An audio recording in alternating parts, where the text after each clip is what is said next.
Vamos dar continuidade ao quinto encontro de bioética, evento organizado pelo Grupo de Pesquisa em Ética e Bioética do curso de Filosofia da Universidade Presbiteriana Mackenzie. Convém salientar que o evento conta com patrocínio da CAPES e com apoio da Sociedade de Bioética de São Paulo. A noite de hoje será dedicada à discussão sobre a fundamentação teórico-filosófica da bioética. De antemão, agradecemos a presença do professor Cláudio, né? E agradecemos também a presença do professor Marcelo Bueno. Né?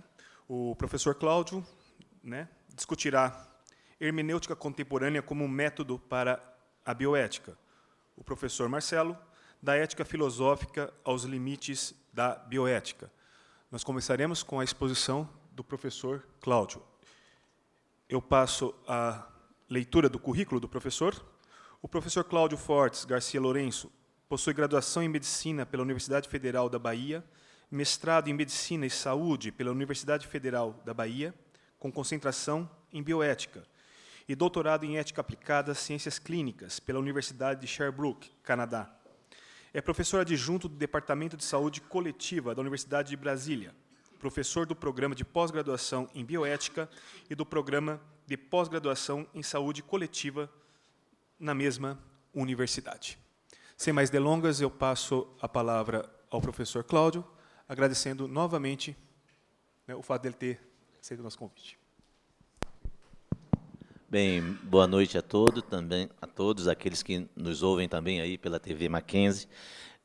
Eu venho sempre com muita alegria. Paulo tem sido um companheiro, nos conhecemos em congresso, e essa iniciativa da Mackenzie, sobretudo ligada ao grupo de filosofia, eu acho de fundamental importância, porque a bioética nasce como um campo de discussão.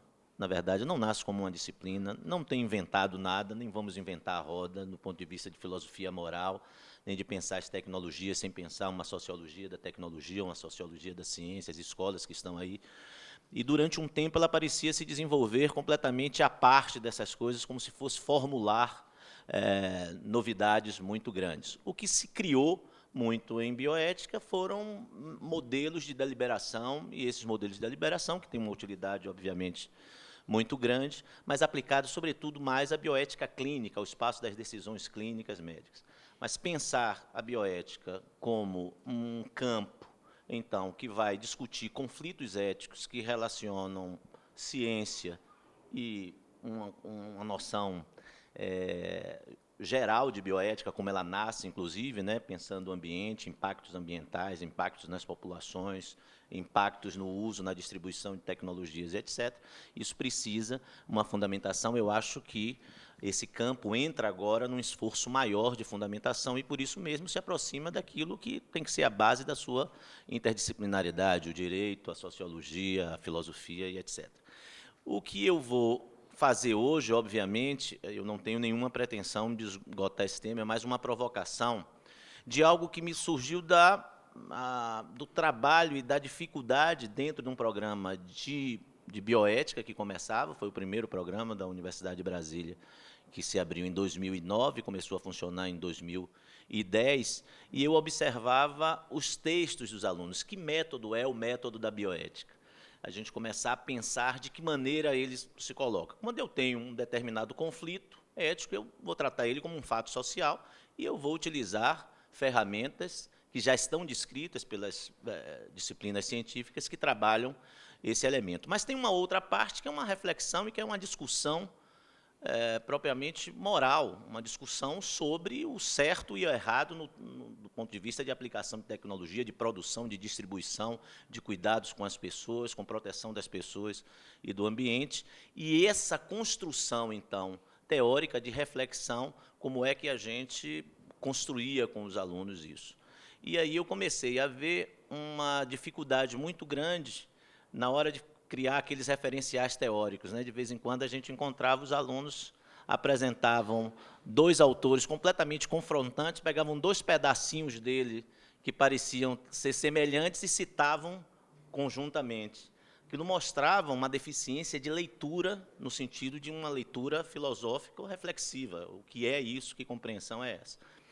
Para tentar amenizar isso, aí eu pensei em desenvolver uma disciplina que eu, no próximo semestre, já vou oferecer de novo, que é de uma metodologia aplicada à bioética, mas do ponto de vista da construção da reflexão, do texto reflexivo, do texto argumentativo, e, por isso, eu fui aprofundar um pouquinho mais um estudo que eu tinha, uma iniciação em hermenêutica. Então, o que eu apresento para vocês não tem nenhuma pretensão de ser algo que está colocado por um especialista filosófico, de hermenêutica filosófica, de método filosófico. É uma partilha desse estudo, de como é que estamos estudando isso, como é que estamos tentando ver isso e aplicar ele numa parte de método. Então, vamos lá. O que eu pretendo fazer? Primeiro, vou discutir um pouquinho como a virada linguística da filosofia, o que é isso. Eu sei que tem estudantes, a maioria são de filosofia, imagino, não sei, ou de biologia também, né, nas áreas. E eu vou falar um pouco de que maneira essa virada para a língua, para o estudo da linguagem, do entendimento da linguagem, ele transforma, inclusive, as próprias teorias éticas modernas, como é que ela começa a aparecer e de que forma ela se relaciona, então, com uma modernização, uma abordagem mais contemporânea da hermenêutica. E depois eu vou falar muito brevemente de como evolui, então, quem são esses autores que começam a fazer uma transição entre uma hermenêutica clássica e o que a gente vai chamar de hermenêutica contemporânea. Aqui eu ainda vou passar por uma que eu digo que é moderna, que é só um momento de transformação. E depois eu vou apresentar esses conceitos e essas características gerais da hermenêutica contemporânea e que a gente vai vendo de que maneira, vou tentando ir discutindo de que maneira eu aplico ela na construção dessa leitura, na construção dessa reflexão, e finalmente passar por essas implicações que são epistemológicas e metodológicas mesmo da bioética propriamente dita. Então, a primeira coisa é esse panorama de transformação. Eu vou partir de uma noção de que a tradição da filosofia moral é uma tradição também ligada à filosofia da consciência, ou seja, onde eu estou tentando entender como são os processos de pensamento, como eles são construídos, como é que eu posso saber, de que maneira essa consciência chega até mim, de que forma eu analiso os objetos, e o próprio objeto moral também está ligado a essa noção que é mais de uma filosofia do espírito da consciência. Tem a tentativa de entender o pensamento humano por dentro, como se ele fosse uma entidade abstrata que se cola dentro do cérebro. O que ocorre nisso é que, quando eu começo a determinar, e um dos indivíduos mais importantes nessa formulação é o Kant mesmo, e o velho e conhecido teste moral dele, de moralidade de uma coisa, de agir de uma forma que a máxima da ação possa virar uma lei universal, criou uma noção que desde já foi criticada, de um universal que é abstrato. Que universal é esse que atinge todos? Que possibilidade é essa?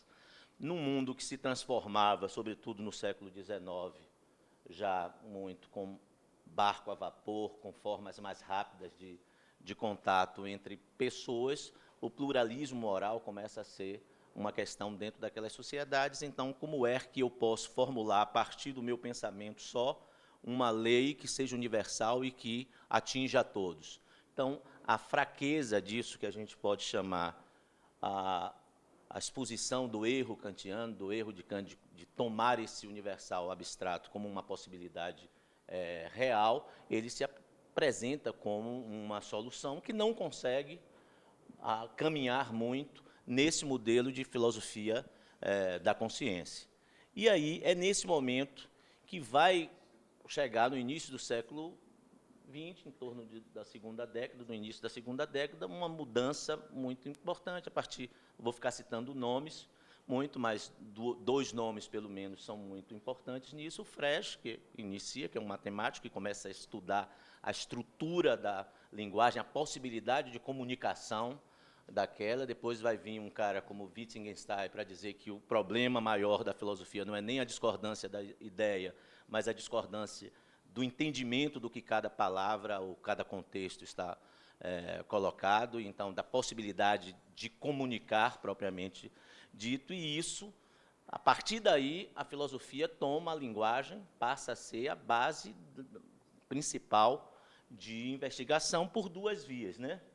Uma via, uma corrente analítica, que eu não vou ter nenhuma tentativa de falar alguma coisa sobre Isso eu confesso que eu chego a achar um saber um tanto quanto esotérico, de tanto que é difícil para mim atingir, que precisa de iniciados, mas basicamente é como se fosse uma lógica mais complexa e uma estrutura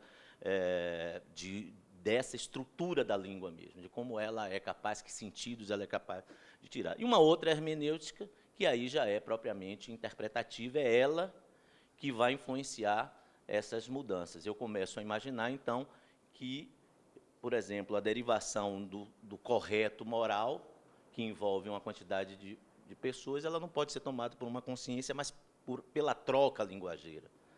Então, o que passa a caracterizar uma ética dita mais moderna é essa noção de diálogo, de argumentação. Nesse momento, eu quebro um sentido. Mantenho alguma coisa kantiana no sentido de que eu tenho que incluir o outro. Né? Eu tenho que incluir, se eu tomo uma decisão moral, essa decisão moral ela não pode servir só numa vida ética privada, né? Não se trata desse parâmetro, mas assim, ela se reflete no outro. Só que, a partir de agora, eu digo, esse outro tem que falar. É esse outro que fala. Eu guardo um outro fato, que eu acho que também é kantiano, que é a norma moral não vai estar necessariamente numa formulação filosófica grande, não está na ciência, eu não posso derivar nada do ponto de vista de valor a partir de situação de fato, a chamada falácia naturalista, de tentar colocar e dar uma expressão à questão moral de verdade, como se ela pudesse ser colocada de outra forma. Mas, nesse momento, eu fundo ela sem ser necessário nenhum elemento. Isso aqui, se pode dizer, de uma forma geral, caracteriza as éticas modernas, é que eu me afasto da necessidade da tradição ou dos valores religiosos, por exemplo, metafísicos. Então, se diz que ela é pós-metafísica, pós a morte da metafísica. Eu já mudo para um outro sentido, que é uma tentativa de explicação no mundo terreno. Segundo, ela não deriva, então, da ciência, não deriva de uma autoridade, ela está posta no cotidiano, numa espécie, e aí, de novo, um pé em Kant, mas numa espécie de razão prática, uma razão que eu resolvo no momento que eu tenho um problema e eu vou pensar isso dessa forma, e não há garantia nenhuma, por exemplo, de que o estudo da teoria moral, da filosofia moral, dê a alguma pessoa a capacidade de agir melhor moralmente, e nós estamos cheios de exemplos de professores de ética com um comportamento social absolutamente fora do que a gente possa considerar como ético. Então, essas teorias éticas modernas, então, baseadas na argumentação e na problematização de um fato específico, a partir do qual eu começo a dar, ela vai derivar para uma noção de ética aplicada, inicialmente, que é muito criticada no campo da filosofia. Ela é uma redundância, né? Ética é uma praxis, eu chamar de ética aplicada, aliás, eu estou com duas redundâncias aí. Primeiro, que ética da vida não tem ética entre coisas concretas, não existe ética, toda ética implica em vida. E o segundo, eu não posso chamar de ética, não existe nenhuma ética que não seja feita para ser aplicada. A diferença aí é que, quando se formulou essa noção de ética aplicada, se queria dizer que a ética fundamental, ou a filosofia moral, estava guardada, estava afastada da prática cotidiana. Né? Isso tem a ver com uma série de processos de desencantamentos, inclusive com a política como salvador do mundo. Um dos livros mais recentes do André Sponville, ele disse que a geração dele acreditava que tudo seria feito pela política, e que agora ele vê a mesma inocência aparecendo, dizendo que tudo será feito pela ética, porque como se começou a discutir ética de uma forma e parece que as coisas vão dar solução de maneira separada, esses dois elementos. Mas, ou seja, o fato dessa característica, o que caracteriza uma ética moderna é o fator da argumentação, o outro concernido no problema tem que participar para ele dizer o que é que ele pensa disso, é dessa troca linguageira que eu vou criar valores e fundamentar esses valores para uma ação. Daí vêm as éticas aplicadas, no sentido de que eu parto do problema e tento pensar, então, com tudo que eu tenho da tradição, mas pensar em cima de um problema mais específico, e o segundo momento fundado em espaços públicos de decisão. O que caracteriza mais uma prática, se eu for sair desse campo teórico de bioética e cair numa situação mais prática, o que caracteriza mais é a formação dos espaços deliberativos, né? Comissão de ética, comitê de ética em pesquisa, Comissão Nacional de Bioética e etc. Espaços onde as pessoas vão argumentar e discutir um problema moral relacionado a um campo científico e etc. Então, esse panorama da transformação introduz, então, a necessidade. Se eu tenho que falar e entender o outro, hermenêutica aí tomado num sentido mais amplo, tanto dos signos que eu não falo, mas quanto a própria interpretação do pensamento e mais fundo no que o outro está dizendo, no argumento do outro, tentar ver o que não está colocado de forma mais evidente, etc. Essa hermenêutica já começa a fazer uma ligação clara como praxis filosófica também dentro desse processo deliberativo, desse processo de discussão. Aqui eu tenho uma noção do que era clássico, né? Então, a hermenêutica é interpretar, propriamente dito, mas ela era ligada à clássica a esses três elementos. Uma filologia, ou seja, textos ou antigos, está aí a Pedra de Roseta, eu acho que é essa que está aí, aquilo que eu quase tenho uma parte de estrutura, ó, observe que ele tem uma parte que é de estrutura linguística, eu pegar uma língua que ninguém sabe que é antiga, a primeira coisa que eu tenho que entender primeiro é como é que ela se estrutura, o que é verbo aqui, o que é adjetivo, o que é tentar imaginar isso até chegar à combinação de palavras para colocar sentido, ou seja, uma coisa de decifrar, e depois de interpretar aquilo e tentar dizer exatamente o que qual é a verdade dele. Então, ele sai na filosofia, a exégese bíblica, né, da interpretação bíblica e o que é que ela quer dizer para formar as doutrinas e etc. E um campo do direito também, já antigo, de como eu interpreto ou posso deduzir a partir de normas. O que vai acontecer, então, dentro desse processo é que eu vou ter autores que começam a se incomodar com esse limite dele.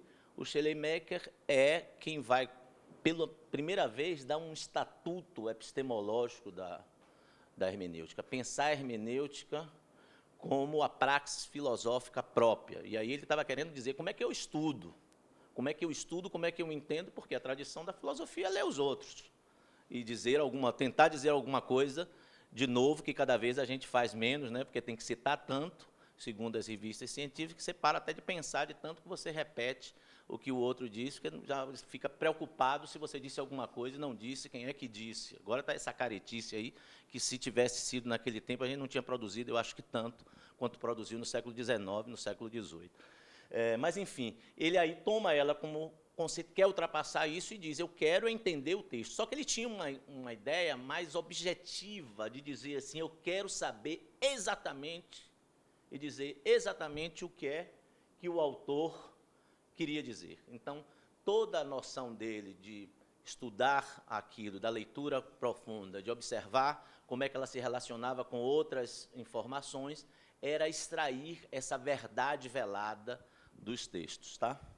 Ele vai ganhar uma importância maior com esse cara e o Dilthey, que tinha uma preocupação muito grande de fundar o campo das ciências humanas, das ciências do espírito, como ele dizia, e tentar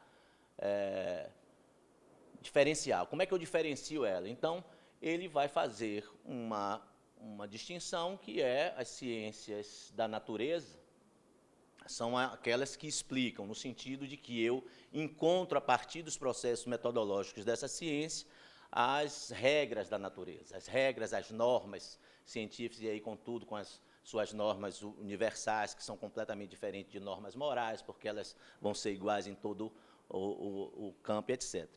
E ele coloca para as ciências do espírito, e que a gente chama de ciências humanas e sociais, a noção de compreensão, no sentido de que eu tenho que compreender o sentido das ações humanas e do pensamento humano. Por que isso é assim? Né? Por que nós somos assim? É uma coisa meio Cazuza, também em São Paulo, mas por que a gente é assim?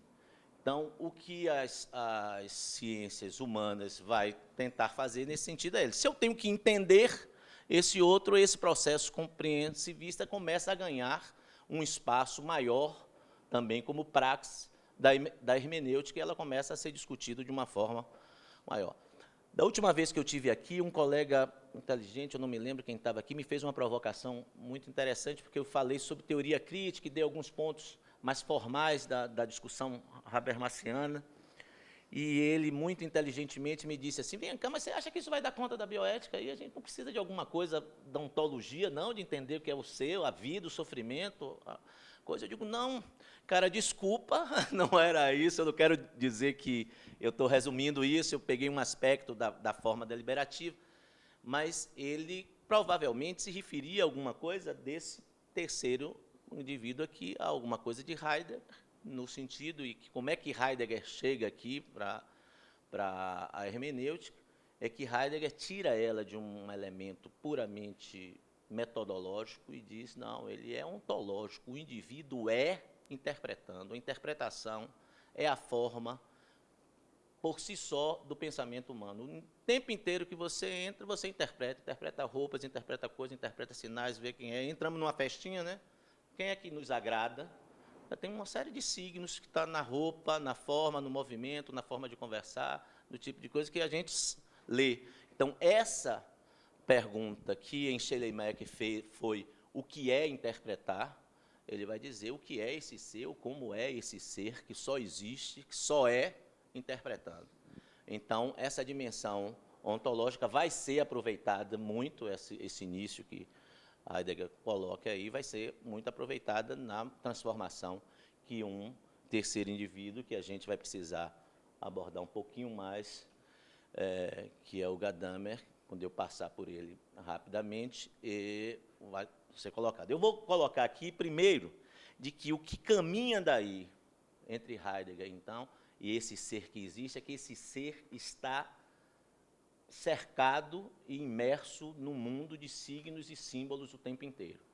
A própria linguagem é uma delas, mas eu produzo uma quantidade de signos e símbolos enormes.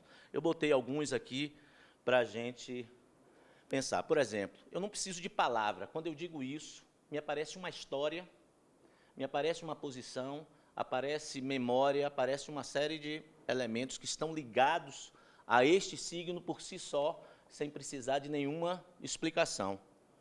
Esse outro aqui também, outras sensações, muito melhores do que a primeira, obviamente, mas nos diz alguma coisa de imediato e é um símbolo, por exemplo. Então, esse daqui, por exemplo, para vocês, a maioria de vocês não dizem nada, me faz chorar às vezes.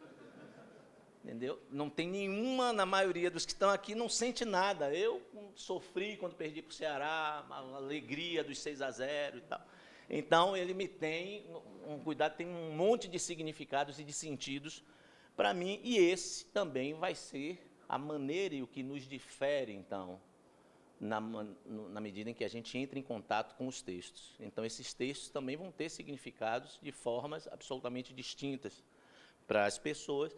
Então, a noção disso, de que a condição humana por si só, ela é essa, pressupõe essa possibilidade da gente criar uma mediação, de se o entendimento do mundo, o entendimento do outro, passa necessariamente por eu ser capaz de entender esses símbolos, mesmo que esses símbolos e esses signos eles estejam nas palavras, né, na forma de organização das palavras. Aqui, de novo, para a gente pensar de como isso está ligado ao cotidiano, eu posso ter uma pergunta como essa, que é uma pergunta de primeiro grau, né? Que a gente diz, coloquial, da vida cotidiana. O que é que você está dizendo? O que é que você quer dizer mesmo? Ou seja, você falou aí, mas não foi que eu não ouvi, mas o sentido do que você disse não me parece claro. Então, essa é uma experiência que já mostra que, mesmo dizendo a frase inteira, com a língua que a gente fala e etc., o indivíduo pode ter um entendimento diferente. Eu posso ter uma pergunta de segundo grau, que ele é técnico, ele é metodológico, né? Como é que eu posso entender melhor o que ele está me dizendo? Quando a gente pensa nas análises de discurso, ou nas análises de conteúdo, que a gente cria métodos para isso, é para pegar o discurso de um indivíduo e tentar, ou de algo de um texto escrito, e tentar metodologicamente, tentar extrair sentidos mais profundos, etc. Mas a pergunta de terceiro grau, a pergunta filosófica propriamente dita, ela é o que é interpretar, qual é a relação de interpretar com a existência, com a forma de compreensão, com as coisas, com a moral, com forma, por que a gente pensa tão diferente, como entender os símbolos e sentidos, enfim, na cultura, e aí, inclusive, a linguagem. Então, ela predispõe uma questão ontológica, eu sei quem sou eu mesmo interpretando e quais são as minhas possibilidades de interpretação, e uma questão epistemológica, o que ela tem a ver com a constituição do saber, das formas com que eu posso saber. Então, em todos os 3 níveis, é claro que uma interpretação universal ela é impossível e que a linguagem vai permanecer sempre cheia de sentido e que esses sentidos vão se alterar na história. Ninguém lê Sócrates hoje, por mais que queira, como se lia na Grécia Antiga antes de ir para o Ágora, lá para dar uma opinião sobre alguma coisa. Não é a mesma experiência, não é o mesmo contexto, o momento histórico vai fazer essa transformação. Então, em Gadame vai fazer uma reunião daquilo que ele viu do Schleiermacher, do que ele, ou seja, ele nega, na verdade, ele diz o lugar da hermenêutica seguramente não é aquela só clássica, mas ela também não é só método. Ela é uma forma de construção de conhecimento. E aí ele vai fazer um questionamento que é muito forte com a forma com que a ciência mesmo, e isso é a grande questão do livro dele principal, Verdade e Método, que ele vai dizer, essa ciência, da forma que está, com esse pragmatismo relacionado à eficácia e tal, ela não nos permite conhecer verdadeiramente. Ele tenta um retorno a um padrão de geração de ciência que está perdido na Grécia, que é, eu reflito sobre tudo, eu olho para as estrelas e olho para dentro de mim. Eu olho para a vida moral e olho para outra coisa. Eu quero uma maneira e uma forma de pensar que eu estruture o pensamento. Ao tempo em que eu conheço a realidade externa a mim, eu me reconheço dentro dessa realidade. Então, uma coisa está sempre ligada à outra. Não existe aquela distinção lá do Descartes, da coisa, né, da resistência e do ego cogito, aquele que pergunta e a coisa dada ao conhecimento. Ele quer esse indivíduo mergulhado nesse saber com tudo, né? Então, a primeira coisa é essa, um saber integrador, que ao mesmo tempo que reflete sobre quem nós somos, reflete sobre as coisas, como as coisas são e nos ajuda em decisões técnicas e morais. Depois, ele cria uma coisa, de vez em quando, o aluno diz, mas o Gadamer defende o preconceito, veja como é a filosofia da linguagem. O preconceito que ele está falando não tem nada a ver com o preconceito, apesar de que, de vez em quando, ele foi provocado a falar sobre isso, ele disse que é, inclusive, natural que, diante do estranho, você, numa coisa, vamos imaginar, primordial, antes, não é a defesa agora, mas que grupos humanos, ao encontrar grupos humanos completamente distintos, faça a diferença entre o meu grupo e o outro grupo, e o veja como distinto. Mas o que ele está querendo falar aqui, essa noção de preconceito, é o fato de que realmente ninguém parte para texto nenhum do zero, e aquela noção da explicação do texto, ou do sonho, Schleiermacher, eu me broto neutro para entender exatamente, não vou pensar nada, não tenta pensar nada.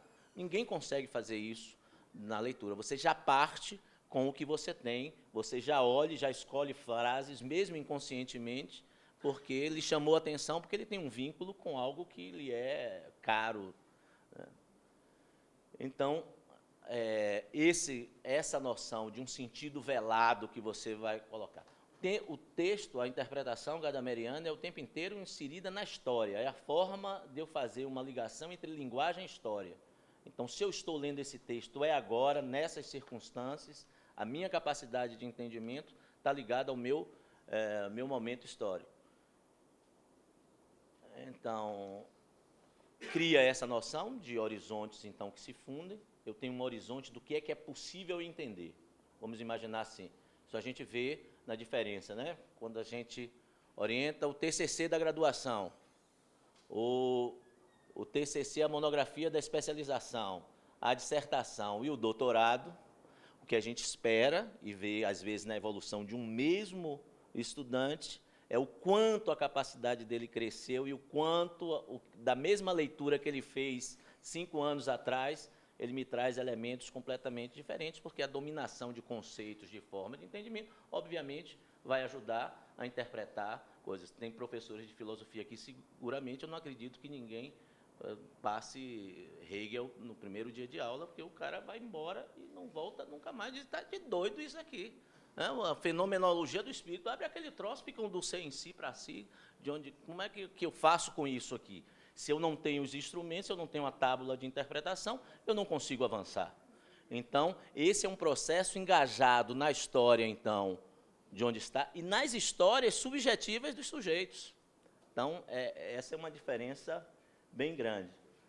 E aí, uma outra coisa que até hoje ainda gera discussão é que a obra tem autonomia sobre os autores. Eu não sei aqui o meu amigo Roger o que acha, mas, por exemplo, o Habermas dos anos 60 eu acho muito melhor do que o dos anos 80 e 90, não tem nem comparação. De vez em quando a gente vai falar, mas você não falou, ele já disse outra coisa. Eu digo, não interessa o que ele disse agora, o que interessa é o que ele escreveu naquele momento. Ou seja, a obra, ela não preciso dizer, se o autor aparece para mim, como naquele filme de Woody Allen, que o sujeito está dizendo um monte de coisa sobre o filme na fila, e ele busca o diretor e diz, não foi nada disso que eu quis fazer, e desmente o indivíduo ali. Isso não tem valor do ponto de vista de uma hermenêutica gadameriana. Ele não é senhor da interpretação. As interpretações são as possíveis, as que estão colocadas lá. Então, ela está colocada na história, ele colocou aquilo para fora. Isso não quer dizer que aí eu posso fazer disso o que eu quiser, e dizer o que eu quiser sobre os textos, ou seja, o fundamento que vai estar aí, o mesmo fundamento da decisão ética, o mesmo fundamento da coerência interna que eu preciso ter em qualquer argumentação no campo das ciências humanas e sociais. Eu preciso mostrar que a minha argumentação faz sentido e que aquela interpretação é possível de ser partilhada e que ela está fundamentada em alguma coisa. Não é dizer, eu digo isso, não, mas é assim que eu entendo. Então, escreve um ensaio, escreve um romance, etc., mas não é exatamente o que a gente está... Então, é isso que está aí. A multiplicidade, então, dessas possibilidades de interpretação e de significações não quer dizer que eu não tenho rigor e que eu não vou ter nenhum grau de objetividade também ligado ao processo de interpretação. Ricoeur é um leitor de Gadame e avança em alguns pontos.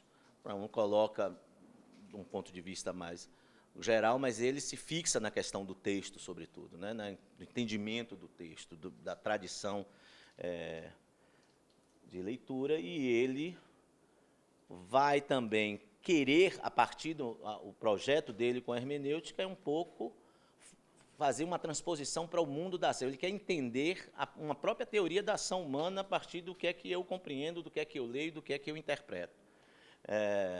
Então, esse de compreensão do sujeito, da ação e da história, ou seja, como é que aquilo está encarnado numa história, como é que eu retiro daquilo, me transformo e proponho uma ação. Por isso, ele vai trabalhar uma noção de mundo de texto e mundo da ação o tempo inteiro, e qual é a relação dialética um pouco entre esses dois campos. Tá? Uma coisa que é importante é essa noção de que ele primeiro quer o discurso, ele não quer a linguagem no sentido apenas da estrutura, mesmo que ele mexa na estrutura, né? Por isso que eu já fugi da analítica desde cedo. Aqui ele está querendo dizer de novo, quando ele diz discurso, ele está dizendo algo que se propõe, um conjunto que se propõe a um sentido, esse sentido é histórico, é ideológico, e etc., ele está vivo, é um elemento vivo. Mas uma totalidade é isso, dotada de sentido no conjunto. E aí ele diz, no conjunto não é só de frase, não. Na visão de Ricoeur, não me venha ler fragmento de texto e dizer o que é que o autor quis ler. Leia o texto. O texto é o conjunto dele, é por onde você... Eu quase que boto isso em neon na porta da sala de estudo lá dos pós-graduandos, né? Assim, é o total, não está com preguiça, faz outra coisa, mas tem que, se é o referencial do indivíduo, como é? Tudo bem que ele faça uma citação aqui, todos nós fazemos, de algo que a gente não leu integralmente. Não vou ser hipócrita aqui a esse ponto. Mas aquilo que você tomou como seu referencial, aquilo a partir do qual você, por exemplo, quer interpretar um determinado conflito moral no campo da ciência, você entenda o que é que ele tem no todo. Toma essa noção da escrita, então, o texto é esse discurso fixado pela escrita, ele vai mostrar qual é a diferença disso entre você entrevistar uma pessoa que é que, se você entrevista uma pessoa e ela diz alguma coisa, você faz aquela pergunta de primeiro grau, o que é que mesmo que você quer dizer com isso? E o indivíduo tem a chance de se reexplicar. O texto escrito, não, ele já disse, ele não pode mais dizer, ele pode escrever um livro para dizer, eu pensava errado, né? Presidentes já fizeram isso, ex-políticos fazem toda hora. Eu disse, mas não disse, não era isso que eu queria dizer. Mas já disse, está dito, está escrito, está fixado na escrita. Então, essa totalidade finita desse discurso fixado é importante. Essa aí, ó, ação operada pelo leitor. Esse leitor, nesse caso, é ele quem atualiza esse texto para o mundo. O mundo está lá no mundo dos textos, está quieto. Se a gente deixar quieto, ele fica lá na biblioteca quieto. Quando eu leio e eu faço alguma coisa, reescrevo algo, repenso algo, eu atualizo ele para o campo do mundo. O próprio processo gadameriano é Aristóteles e como é que ele vai buscar aquela noção de saber. Então, ele está atualizando um texto para esse mundo. A noção também de que o tempo inteiro, isso parece até como é o nome daquele francês, meu Deus, gosta do outro. Esqueci. Mas, enfim, o discurso já é o discurso, alguém já está dizendo para alguém. Não falar sozinho está no campo da esquizofrenia, quando o cara está numa sexta-feira em São Paulo, ali de barato e tal, e que está falando o que ele quer. Mas o discurso, esse discurso que a gente quer comunicar, ele é feito para o outro. Então, há um aliado e opositor. Essa necessidade, inclusive tem um cara na escola francesa, Menguinot, que ele vai trabalhar a análise de discurso a partir da noção de oposição. O tempo inteiro, o que é esse discurso, você vai encontrar um que é contrário a ele.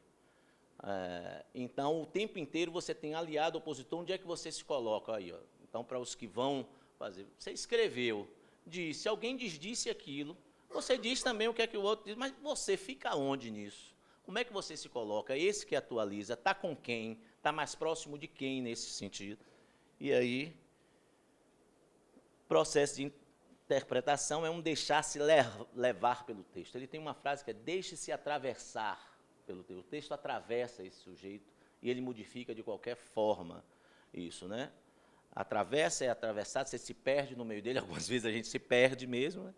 Se perde, se encontra e busca quando ele é necessário. A gente tem que encarar ele como um estudante de engenharia, tem que encarar uma equação difícil, formular, isso que eu digo para os meus alunos também.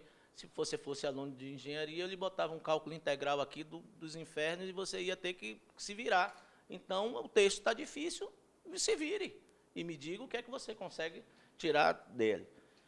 Mas, então, essa noção, então, quando eu já passo para isso, eu estou encarnado no texto, eu já tirei a autonomia do autor, eu já sei que é esse indivíduo que vai fazer, ele cria uma noção muito mais do que, apesar de Gadame botar verdade e método, eu, particularmente, acho que Ricoeur oferece melhor o sentido metódico quase desse processo, que é um pouquinho assim.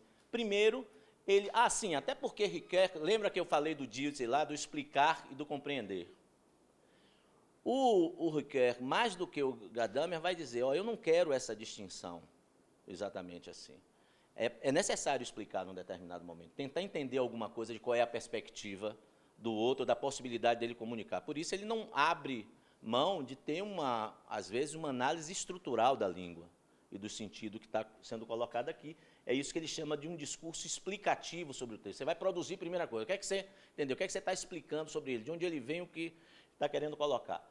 Isso significa que você domine conceitos, que você use esses recursos metodológicos de avaliação estrutural do texto e da linguagem, da capacidade dele, se ele está ambivalente, se ele não está, se tem um erro de escolha, por exemplo, de palavra ou de sintaxe que dificultou a compreensão.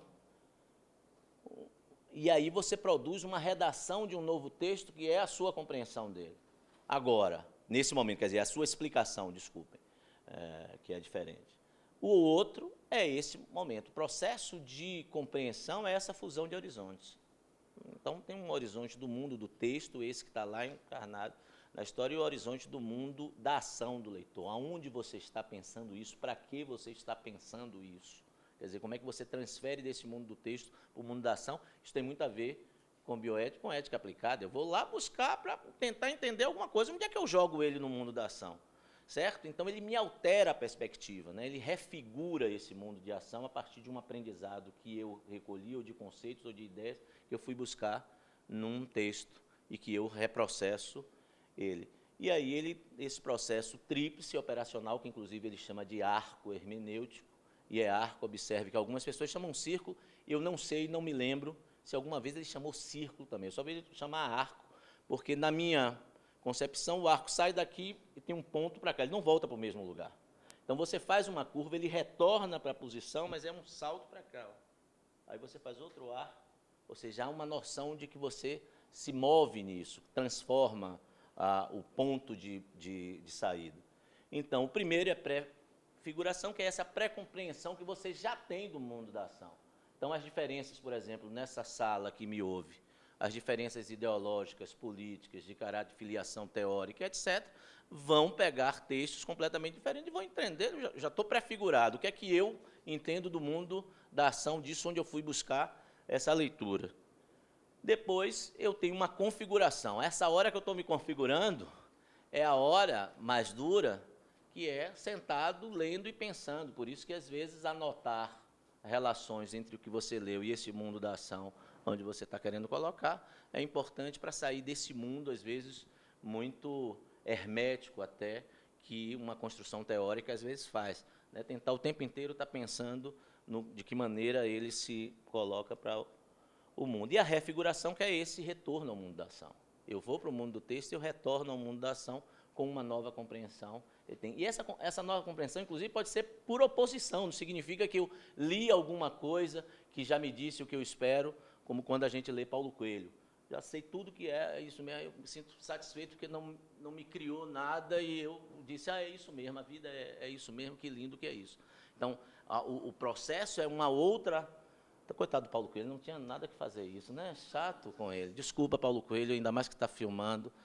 Bom, mas crítica literária cabe também, quem bota no mundo. Vai, enfim, vamos embora. Então, é isso. Ou seja, esse processo, veja como ele parece e se adequa bem a uma noção de ética aplicada. Eu tenho um problema, que é o mundo da ação. Eu penso esse problema e digo, como é que eu resolvo? O que é que eu penso sobre isso, ou sobre esse discurso que estão me dizendo? Como eu rebato isso, mesmo que se eu tenho pré-figurado uma noção de que aquilo que está me apresentando não é positivo. Por exemplo, vou dar o exemplo que mais eu uso, os discursos da indústria farmacêutica, quando estamos lutando contra as suas tentativas de ação nos setores regulatórios, etc. Eu vou pegar aquele discurso, que é o cuidado, primeiro, se a gente lê a missão, né, das indústrias, etc., a gente se emociona, né, porque elas são de uma bondade máxima. Então, como é que eu estou pré-figurado, eu de saída já não acredito naquilo que está sendo dito desse texto. Mas por que é que eu não acredito? Eu tenho elementos do ponto da ação, mas eu vou me basear em elementos que são teóricos para eu sustentar e contra-argumentar diante daquilo. Então, por exemplo, aqui a relação, só para a gente ver, então, como ficou uma bioética, pensar como uma ética aplicada às ciências da vida, não é nem só isso, mas, só para a gente ficar didaticamente colocado, eu tenho um componente analítico reflexivo. O que é isso? Eu tenho um problema, um conflito ético, e esse conflito ético é o meu fato social, é o meu elemento, é o meu objeto de colocação. Só que, como eu sou ético aplicado, eu vou ter que dizer alguma coisa sobre isso. Mas, no momento em que eu analiso o fato social, que é o conflito ético gerado por uma tecnologia, ou por uma exclusão à saúde, ou por uma série de elementos, eu vou pegar uma quantidade enorme de processos e de leituras que têm a ver com aquilo, para eu entender, por exemplo, relação entre mercado e Estado, relação entre distribuição e geração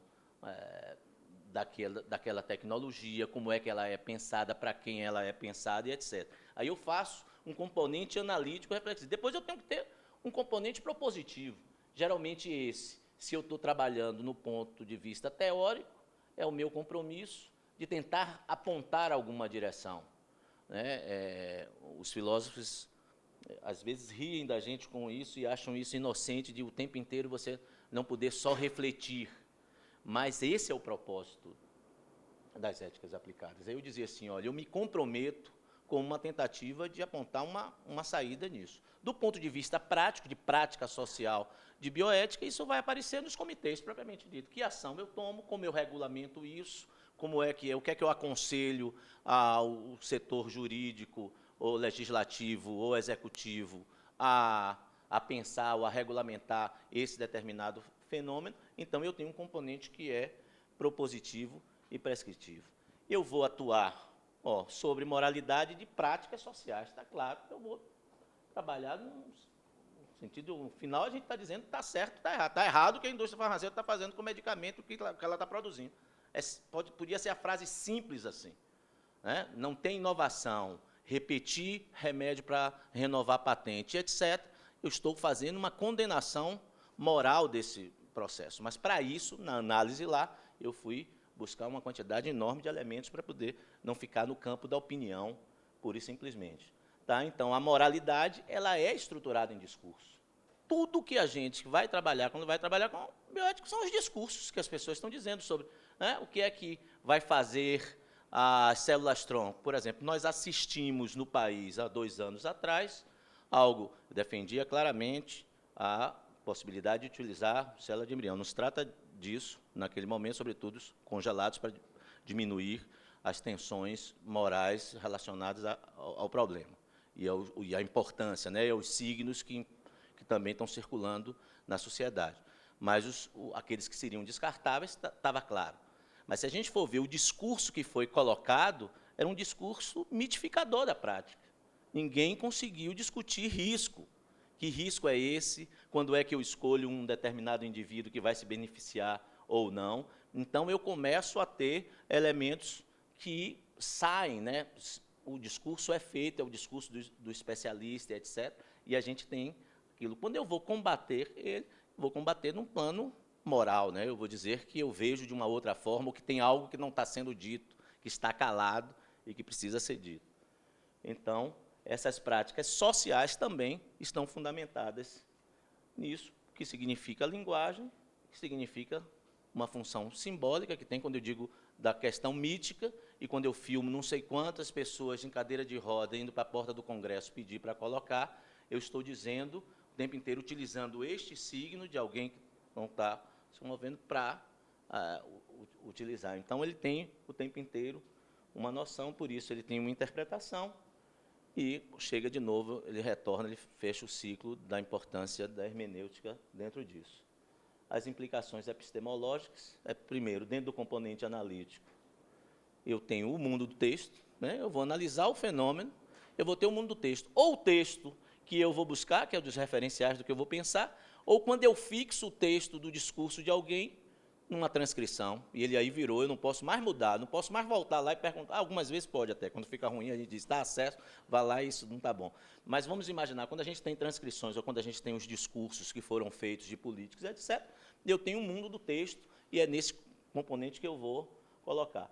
Então, ele significa que eu tenho que construir referenciais teóricos, eu tenho que pôr oposições morais em confronto, analisar dentro disso, e eu utilizo, do ponto de vista metodológico em geral, mais análise de discurso para isso, né? E aí, as várias, a gente não é o propósito a gente falar da aplicação metodológica. Do ponto de vista daquele componente prescritivo ou propositivo, eu tenho um mundo da ação. Esse mundo da ação é o mundo das deliberações que a gente vai ter em grupo. Então, eu primeiro tenho que entender outras formas de preconceitos, e aí ele está mesmo, que orientam as tomadas de decisão em comitês. Então, às vezes, quando você começa a discutir, você entende a posição mais religiosa, você começa a ver a posição marxista, você começa a entender esse mundo, né, que está prefigurado dos indivíduos que estão naquele debate. Então, às vezes, isso nos ajuda a criar um vínculo de conversa, porque você fala uma conversa mais próxima dele, para ele se sentir confortável e você conseguir dizer o que você está querendo dizer. Então, ajuda do ponto de vista da praxis também. Então, segundo, você também tem que fundamentar a sua argumentação, né? Para ela não ser uma opinião, você diz ela, não vai ficar a gente em comitê aqui fazendo citações, Eu já reclamei das citações nos artigos, que dirá se a gente ficar agora conversando e dizendo citação, além de pedante, é improdutivo. Mas o que eu quero dizer é que o sentido que você mostra, a própria construção do seu argumento, mostra que ele está fundamentado. Interpretação de signos não linguísticos, certo? O não dito, tanto nas expressões corporais, como nas associações, como da forma que tem aquilo que não passou e que é elemento para você pensar quem é que está reagindo bem a um determinado elemento ou não. Então, ele se aplica aqui também. Da síntese é isso. Então, eu tenho esses dois componentes e tenho uma hermenêutica que... botei isso para clicar. Que funda e que ajuda a fundamentar esses dois elementos que estão aí. Então, era isso. Muito obrigado.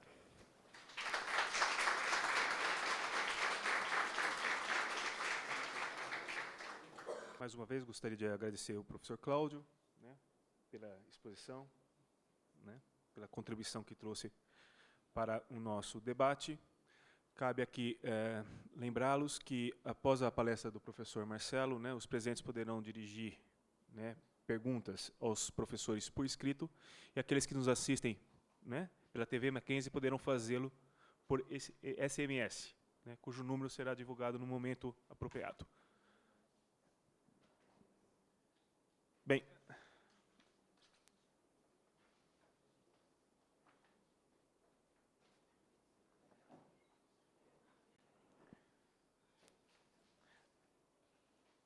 passemos agora à segunda palestra, intitulada Da Ética Filosófica aos Limites da Bioética. Eu agradeço ao professor Marcelo. Eu passo a leitura do currículo do professor Marcelo. O professor Marcelo é doutor e mestre em Filosofia Política pelo Programa de Pós-Graduação em Filosofia da PUC de São Paulo, graduado em Filosofia pela Faculdade de Filosofia, Ciências e Letras do Ipiranga e habilitado em Pedagogia e História. Atualmente, o professor Marcelo é diretor do Centro de Educação, Filosofia e Teologia da Universidade Presbiteriana Mackenzie e professor colaborador no Programa de Pós-Graduação em Educação, Arte e História da Cultura da mesma universidade. Professor Marcelo.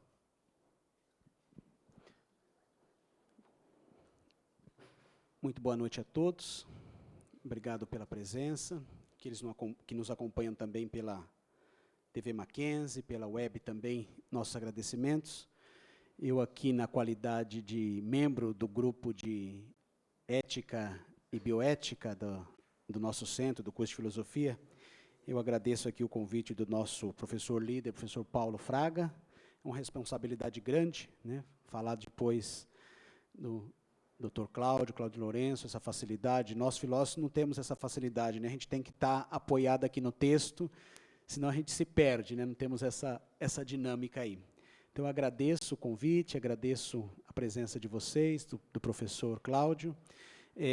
Dizer que, como membro do grupo de pesquisa, a gente está muito contente com a realização desse encontro, que já está se tornando aqui uma tradição forte na universidade, tanto que ele recebe o nome de Encontro de Bioética da Universidade Mackenzie. Então, para nós, isso é orgulho de satisfação, né? E também, como membro do grupo, agradecer à própria CAPES pelo apoio nesses últimos anos, dado ao nosso evento, e também à Sociedade aí Paulista de Bioética. Então, nossos agradecimentos aí. Eu dei um título aí, já que a mesa hoje pressupõe um fundamento filosófico da bioética, e eu dei esse título aí provisório, né? Não sei se a gente vai publicar esse texto, talvez eu modifique um pouco, da ética filosófica aos limites da bioética.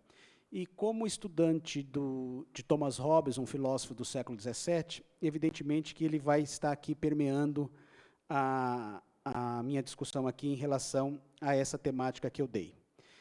Então, eu passo aqui a apresentação do meu texto, e eu começo dizendo aqui que o Hobbes, como um filósofo inglês contratualista do século XVII, ele foi contemporâneo, portanto, de Descartes, Galileu Galilei, que buscava, por meio de sua reflexão, criar uma filosofia que estudasse as leis da conduta humana. O Hobbes afirmava que as guerras e suas causas, né, as regras da sociedade civil, ele buscava, enfim, uma proposta de uma ciência da paz. mas que produzisse um saber útil e confiável como das ciências exatas, das ciências matemáticas. Nessa perspectiva, o Hobbes entendia que se temos guerra é porque falta esse entendimento do que é a ciência da paz, né? Então, no século XVII, se tem muito essa preocupação desses autores de serem considerados aí os geômetras da política, os geômetras da ética, todos eles têm um pouco essa preocupação. O Hobbes, entendendo que se faltava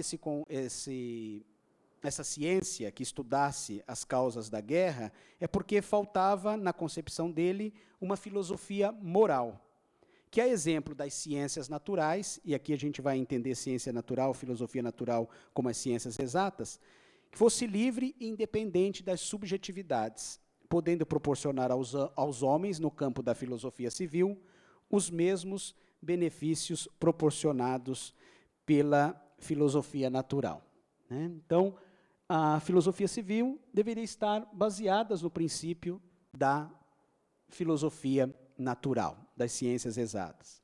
E eu trago uma citação do Hobbes. Olha que citação interessante lá da primeira obra dele, De Corpore, sobre o corpo, traduzida já para o português. Ele diz assim: a causa da guerra, entretanto, não é que os homens tenham vontade de travá-la, pois a vontade só pode ter como objetivo o bem, ou pelo menos aquilo que parece ser um bem. Nem é que os homens desconhecem que os efeitos da guerra são maléficos, pois quem é que não pensa que a pobreza e a perda da vida sejam grandes males? A causa da guerra civil, portanto, é que os homens não conhecem as causas nem da guerra nem da paz, havendo apenas uns poucos no mundo que aprenderam os deveres que unem e mantêm os homens em paz, ou seja, que aprenderam suficientemente as regras da guerra civil. Ora, o conhecimento dessas regras é a filosofia moral. Mas por que eles não as teriam aprendido? Senão porque ninguém até agora as ensinou, segundo um método claro e exato. Então, olha a pretensão do Hobbes, né? Ou seja, alguém tem que ter o conhecimento dessa filosofia moral, dessa ética, e ensinar os homens, ensinar os indivíduos como se comportar, o que é certo, o que é errado. Então, é o que o professor acabou de apresentar agora, né? Se para a bioética falta um método, o Hobbes está culpando a filosofia como um todo. É a filosofia que precisa de uma ciência moral, ética, para poder orientar os homens, né? Então, ele coloca essa questão. Ao longo da história da filosofia prática, ou seja, civil, a sua utilidade sempre foi questionada, porque não apresenta a verdadeira causa da guerra. A simples vontade dos homens de fazê-la não é suficiente como justificativa, pois eles podem estar amparados por bons ou aparentemente bons motivos. Ninguém faz a guerra porque sabe que vai criar problema em relação a isso, mas eles vão à guerra porque entendem que aquilo é um benefício. Também não se pode recorrer ao desconhecimento dos males que a guerra pode trazer. E aqui eu trago as palavras de Hobbes. A guerra gera o quê? Discórdia, matança, solidão, escassez. A guerra não é uma coisa boa. E por que os homens a fazem? Apenas o conhecimento da vida civil podem esclarecer a ocorrência da guerra. E eles deverão ser obtidos por meio da filosofia moral proposta por Hobbes. Olha que coisa interessante, né? Ele insiste, então, na ideia de uma filosofia moral que possa ser ensinada aos homens. Por que os homens desconhecem tais regras? Para Hobbes, a resposta é objetiva, por incompetência da filosofia civil. Então, ele culpa mesmo a própria filosofia.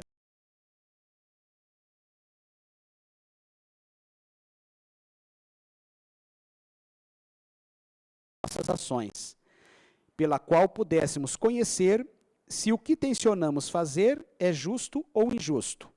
Pois de nada vale estar obrigado a agir corretamente em tudo antes que se tenha estabelecido uma regra certa e um padrão do que está correto, coisa que ninguém havia feito até então. Assim, dado que do desconhecimento dos direitos civis, isto é, da falta de uma ciência moral, decorrem as guerras civis e a maioria e as maiores calamidades da humanidade. Podemos muito bem atribuir a essa ciência a produção das comodidades contrárias. Então, eis para Hobbes aqui a grande utilidade da filosofia. Qual é a utilidade da filosofia? Fornecer uma base para uma vida em sociedade sem guerras e conflitos, onde as verdades a priori da física, da matemática e da geometria pudessem servir de paradigma para a filosofia política, né?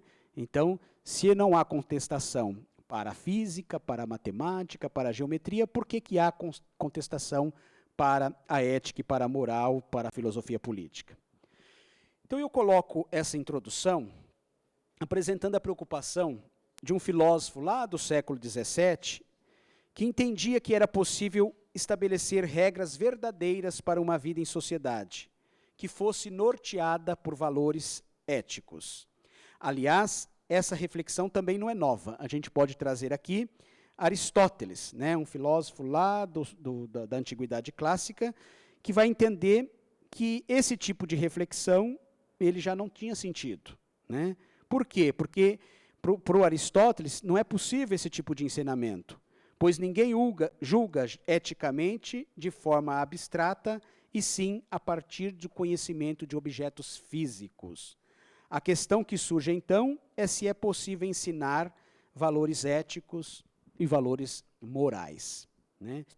Então, por que essa questão colocada por Hobbes no século XVII e outros autores que tendem a serem aí os grandes geômetras das ciências humanas, por que essa discussão ela aparece lá no século XVII, se o próprio Aristóteles, lá na Antiguidade Clássica, já está dizendo que não é possível, porque os níveis de conhecimento são distintos, né?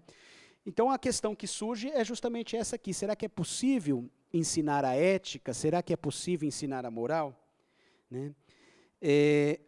A questão, portanto, antes de definir aqui a questão ética e moral, é evidente que em filosofia, se formos definir, há tratados e mais tratados conceituando o que é ética e moral. Por outro lado, também tem autores que dizem assim, é a mesma coisa, né? A ética é do grego e moral é do latim e considera a mesma coisa, né? Aqui eu estou trabalhando com o conceito de moral como os costumes, como os valores mesmos, e a ética como uma reflexão sobre a moral. Então, vamos trabalhar nessa perspectiva. A ética enquanto uma reflexão sobre os costumes, os valores, a própria moral, né? E aí passamos à seguinte pergunta aqui. Para se ensinar algo, é necessário ter o pleno conhecimento do que se ensina, para poder transmiti-lo com total eficiência. Então, olha a dificuldade de ensinar ética e moral, né? Para eu transmitir alguma coisa, eu preciso ter o domínio total daquilo que eu vou transmitir. Assim, alguém que pratica o bem sabe efetivamente o que é o bem, isto é, teoricamente, ele sabe definir o que é esse bem? Praticar o bem requer o seu conhecimento prévio? São questões que se colocam aqui na própria filosofia. Para se ensinar algo, é necessário ter o conhecimento disso. E aí, então, a gente volta ao início da nossa reflexão aqui trazida pelo Hobbes. Ou seja, é possível conhecer, ensinar e aprender ética como se aprende e ensina a física, a matemática ou a geometria, o que genericamente a gente chama de filosofia natural? Então, é possível isso? Né? A resposta é categoricamente não, evidentemente que não, pois existe uma distinção muito objetiva entre o conhecimento prático e o conhecimento teórico. Aliás, estranha-se, né, a posição do próprio Hobbes e de outros filósofos lá do século XVII e XVIII, que buscavam na filosofia natural respostas para as ações éticas, pois desde os gregos sabe-se que há uma separação entre o conhecimento prático e o conhecimento teórico, na medida em que a sociedade estava dividida entre os que faziam trabalho manual, os escravos, e os que se dedicavam ao trabalho teórico, e que necessitavam, inclusive, do ócio para tal propósito. A razão para esse encantamento pela filosofia natural, de pensadores como Descartes, o Galileu, Hobbes e entre outros, talvez esteja associada às novas descobertas da Revolução Científica, que entusiasmou a todos com aquilo que a ciência começou a proporcionar. Então, o nascimento da ciência no século XVII pode ter dado uma resposta, né? Se é possível a experimentação de tudo, por que não a ética e a moral também a gente traçar ali fortes experimentos para se provar isso. O caráter fortemente inovador e original da filosofia neste período marcou decisivamente os séculos subsequentes, pois foram formulados princípios notadamente originais nesse período. Situado entre o Renascimento e o Iluminismo, o século XVII foi responsável pelo florescimento das ciências que deram impulsos a todos os campos da sociedade, a religião, a economia, a política e, sobretudo, a própria filosofia, que a partir do nascimento da ciência ela ganha uma nova metodologia. Né? Que metodologia é essa? Né? São novos elementos teóricos, né? Novas verdades que surgem a partir do experimento proporcionado pela ciência nascente. Retomemos a questão, portanto, de que não é possível ensinar valores éticos ou morais. E a razão disso está simplesmente no fato de que esses valores estão em níveis diferentes de aprendizagem.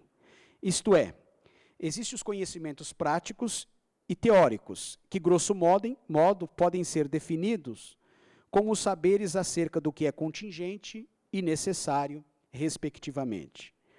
O saber acerca das coisas humanas está no âmbito do conhecimento das coisas práticas, contingente, e por isso é dificultoso determinar as regras éticas, que no campo do conhecimento teórico quase não há relações, como que ocorre nas ciências exatas.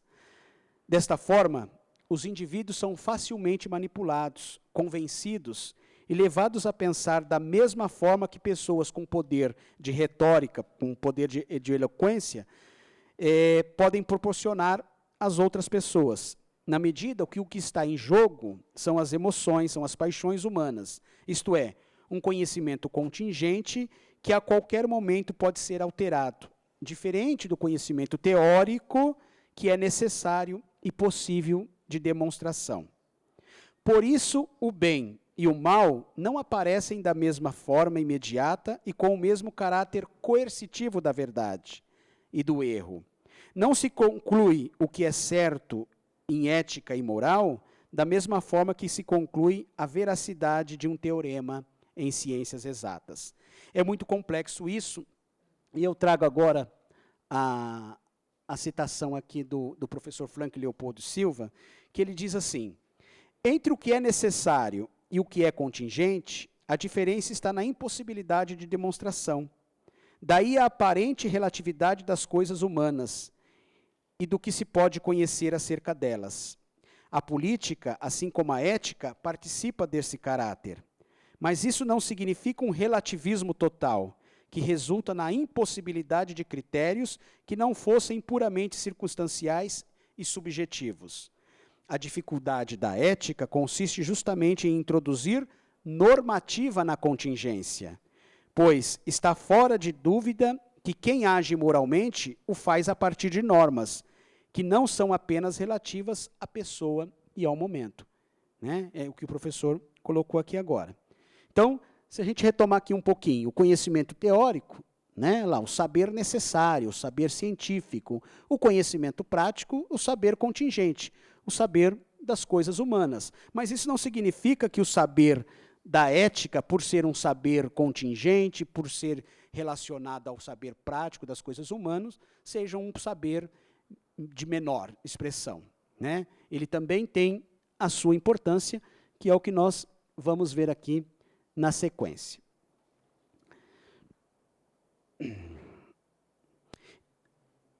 Isso significa que as coisas humanas não são relativas. É possível agir em prol do bem no plano da contingência. Ou seja, não é porque não há regras teóricas que as ações visando o bem não possam ser conhecidas. É por isso que o professor Siqueira ontem disse, o objetivo da bioética não é ficar criando regrinha e nem norma, né? Porque isso não traz reflexão bioética. O papel da bioética não é esse. O papel da bioética é outro, é mais profundo, né? Quem age eticamente, de certa forma, conhece o bem. O maior problema da ação ética está no fato de poder discernir entre o bem absoluto e as ações privadas e contingentes. Pois distinguir entre o bem e o mal, sem uma regra teórica prévia, como a estabelecida pela ciência, requer um exercício rigoroso e reflexivo de quem o faz, do agente. Porém, isso não deixa a ética num plano menor, simplesmente porque ela está enquadrada lá no plano prático, como nós vimos. Não é um saber inferior. A ética é um saber de outra natureza, que não se resolve, portanto, criando as regras e esses códigos que se propõem por aí. Neste sentido, e entendendo as relações humanas de forma complexa, podemos afirmar que a ética está na natureza humana da mesma forma em que a razão também está. Ou seja, identifica os homens de forma diferente dos demais animais, pois a ética é o domínio dos juízos de valores.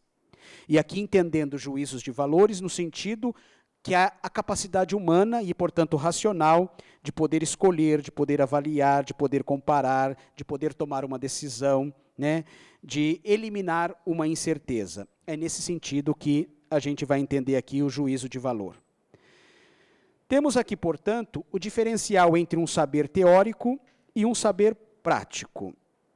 Quando afirmamos que a água é uma substância, que o cavalo é um animal e que 6 é um número par, referimos-nos ao conhecimento científico, o conhecimento teórico, o conhecimento comprovado.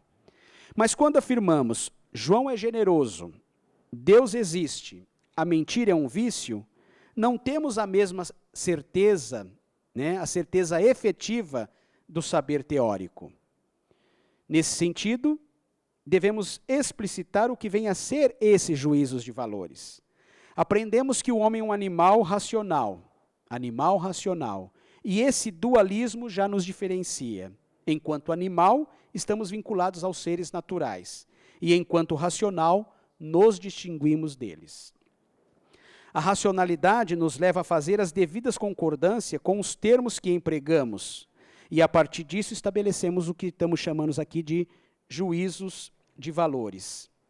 Essas concordâncias estabelecem as compatibilidades dos juízos que utilizamos, ou seja, há uma relação entre o sujeito e o objeto.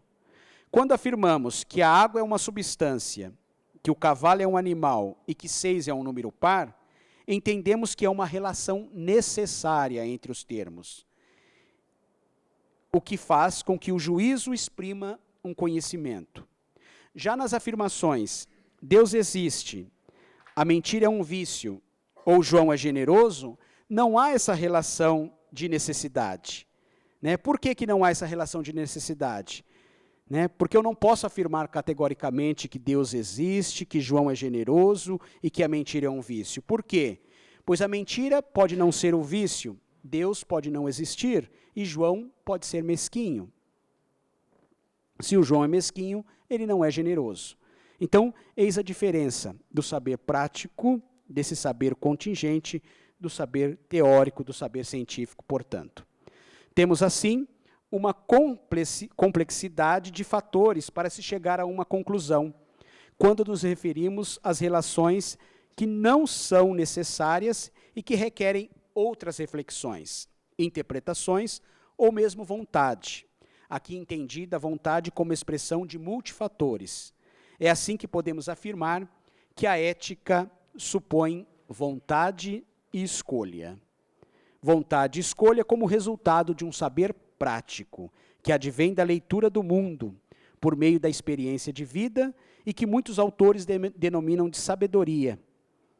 E essa sabedoria que é adquirida não com um saber teórico científico, mas a partir do exercício de saber se situar e optar por meio do seu próprio discernimento.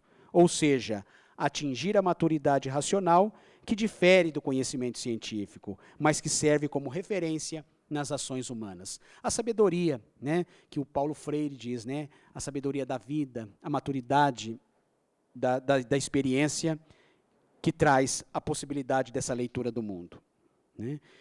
Ela tem a sua validade também, né, embora não seja um saber científico, mas ela tem uma importância fundamental. Na história da filosofia, muitos autores, como o Descartes e o Kant, tiveram posições importantes em relação a essa questão. Enquanto para Descartes o critério de verdade só poderia ser demonstrado no âmbito da razão, Kant vai além e institui o domínio da razão prática, onde será possível pensar essas questões, inclusive a ética. Conceitos como autonomia e ação universal só podem ser pensados nesse plano, portanto, no plano da ação prática. Vale destacar que o que Kant denomina de prático não se refere à esfera da contingência, esse saber que nós vimos, mas a um mundo inteligível no qual a pura racionalidade da norma universal garante a moralidade do ato. Né? Questionada aqui pelo professor Cláudio, e aí, com certeza, eu concordo com ele nessa crítica feita aqui. Nessa perspectiva, podemos dizer que o formalismo de Kant não deixa de ser importante, porque procura se basear quase que exclusivamente nas leis do pensamento e da vontade. Há na filosofia kantiana uma definição de natureza humana como liberdade e a consciência humana como a grande legisladora. Assim, esta concepção procura principalmente formas de procedimento prático que possam ser universalizáveis, ou seja, a máxima kantiana, né? Uma ação moralmente boa é aquela que pode ser universalizável, de modo que os meus princípios ou aqueles que me orientam possam se estender a todos. Nesse aspecto, vivemos hoje, no mundo contemporâneo, esse dualismo, em que o homem é separado em dois sujeitos, o homem teórico, baseado na incerteza da ciência, e o ético, onde se localiza o plano dos requisitos do ato moral, da liberdade e da autonomia. Conceitos como esses, cartesianos e kantianos, fizeram uma revolução na própria filosofia, que passou a se dedicar especificamente a essas questões por meio da corrente filosófica existencialista, que aponta o homem acima de tudo.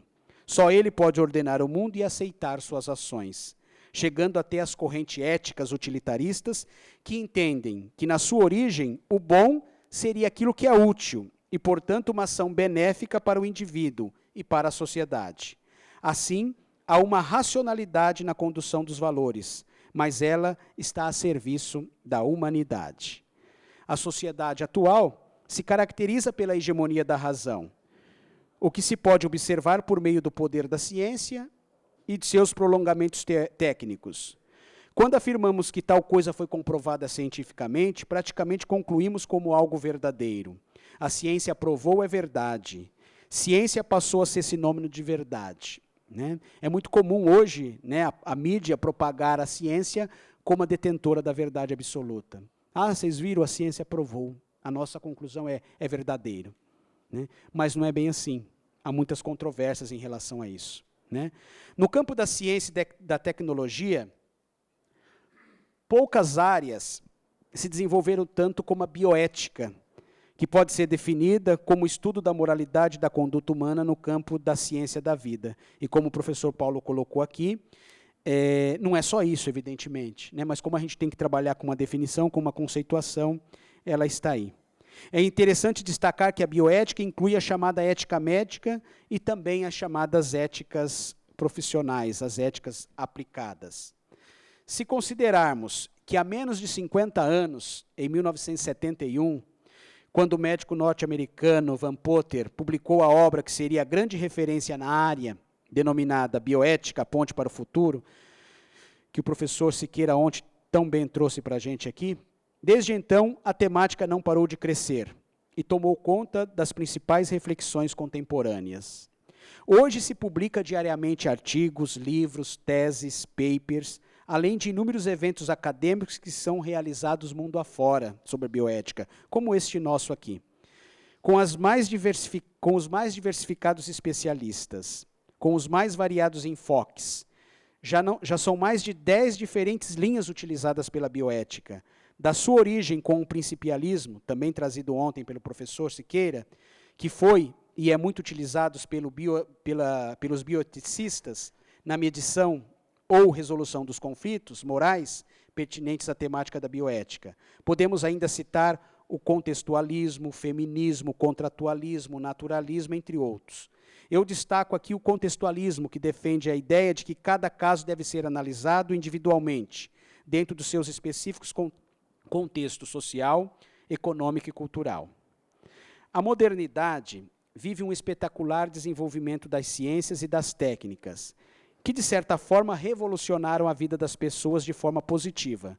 Não podemos negar os avanços e progressos da sociedade contemporânea, bem como a melhoria da qualidade de vida.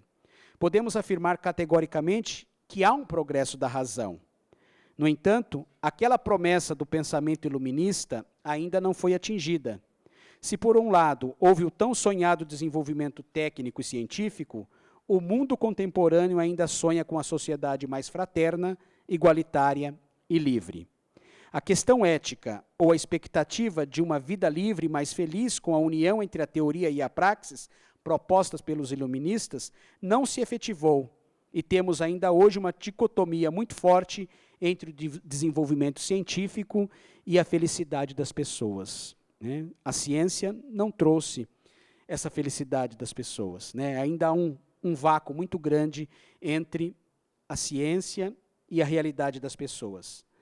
Então, constatamos seus avanços no campo da ética, porém, ainda a sociedade está muito aquém desse avanço da ciência e tecnologia. Tal dominação impede a liberdade e, consequentemente, a autonomia dos indivíduos. Hoje as pessoas são reféns dos tecnocratas, na medida em que a sociedade tem um mecanismo de controle totalmente administrado. Vários aspectos da vida se tornaram autônomos, isto é, foram estabelecidas normas como mecanismos racionais que regem as relações humanas em todos os aspectos. Temos, portanto, hoje um grande problema ético. Nessa perspectiva é que surgem as éticas aplicadas, entre as quais está a bioética, que buscam amenizar essa separação quase que total entre a ética e o conhecimento, apontado no início de nossa reflexão, que não é possível estabelecer o conhecimento da ética nos moldes das ciências naturais, das ciências exatas. Isso não ocorre porque, como vimos, a racionalidade técnica impera atualmente nas sociedades contemporâneas, impossibilitando o pensar acerca da vida prática. A esfera da vida prática está esvaziada, porque o capitalismo moderno implementou que as questões sobre a ética e a liberdade são de âmbito privado, o que, de certa forma, impede uma reflexão mais apurada destas questões. Então, não se discute ética, né? Isso é do fórum privado de cada um, é do íntimo de cada um.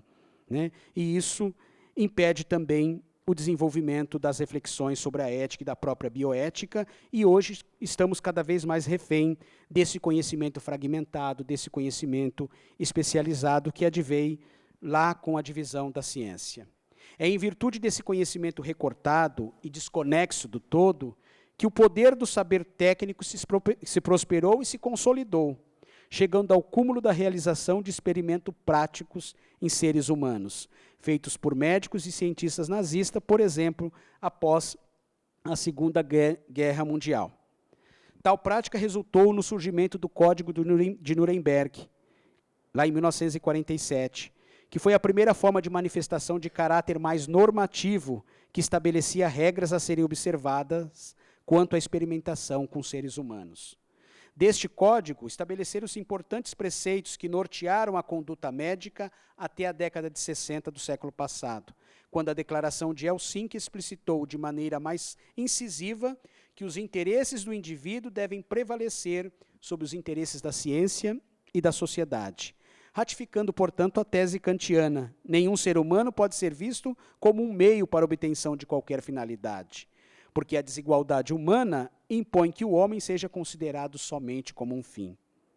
Assim é que podemos afirmar que os limites da bioética e da própria biotecnologia será sempre o referencial da condição humana, conforme já afirmado, há uma infinidade de produção nestas áreas. Porém, é interessante destacar que a pauta básica de suas preocupações e dos próprios estados modernos ainda continuam temas clássicos como o aborto, a eutanásia, o suicídio assistido, a transfusão de sangue por causa da religião, a clonagem, a questão dos alimentos transgênicos, entre outros. Essas temáticas foram e ainda continuam sendo grandes dilemas contemporâneos, talvez porque a essência humana será sempre a mesma em todo tempo e lugar. E aqui para trabalhando os filósofos que entendem que há uma natureza humana, né? Se há uma natureza humana, ela é a mesma em todo tempo e lugar. Há autor que não trabalha com o conceito de natureza humana, por exemplo, Foucault. Aí essa afirmação não caberia. É assustador constatar que, no caso do Brasil, a 7ª economia do mundo, o 2º maior produtor e exportador agrícola, o 3º maior exportador de minérios, o 5º país que mais atrai investimentos estrangeiros, o 7º país em acúmulo de reservas cambiais e o 3º maior usuário de internet. Ainda vivemos um dualismo social imenso. A distância entre os excluídos e os incluídos no Brasil é muito díspare. Temos uma expectativa de vida neste país que é bem diferente para quem nasce no norte, no nordeste e quem nasce no sul ou no sudeste deste país. No último Índice de Desenvolvimento Humano, publicado o ano passado, o Brasil ocupou a honrosa posição de 79º lugar, atrás de países como a Argentina, o Uruguai, a Venezuela, Costa Rica, a Grécia, que estava em crise, entre tantos outros países aí, né? Isso significa que os índices de saúde, que os índices como saúde, educação, analfabetismo, qualidade de vida, expectativa de vida, ainda são muito incipientes, sem considerar a violência nos vários aspectos da vida que causam dezenas de mortes diariamente. Os casos de corrupção são cada dia expostos pela mídia brasileira. O mensalão do governo, os escândalos da Petrobras, o superfaturamento, as licitações fraudulentas, o mar de denúncias que os governos municipais, estaduais e federal do Brasil são acusados a cada dia, servem de paradigma para a sociedade brasileira. E é muito comum a tese da impunidade. E, com certeza, essa prática é transferida para as pessoas comuns, que no seu cotidiano também tentam as mesmas formas de transgredir as leis e buscar na prática da corrupção as benesses para as suas vidas. Se pode nessa esfera, por que não pode na nossa esfera? Uma questão ética. Nesse ano, dentre tantas as denúncias de corrupção, e já que estamos falando de bioética, da questão da ética médica, estourou mais um escândalo na área de saúde. A mídia denunciou uma prática fraudulenta realizada entre médicos e empresas de próteses, né? Isso aí, né, chegou essa denúncia afirmava que médicos chegavam a faturar mais de R$100 mil por mês em um esquema que desvia dinheiro do governo e encarece os planos de saúde. A prática dessa corrupção era muito simples. Havia um acordo entre os consultórios médicos e as empresas de próteses.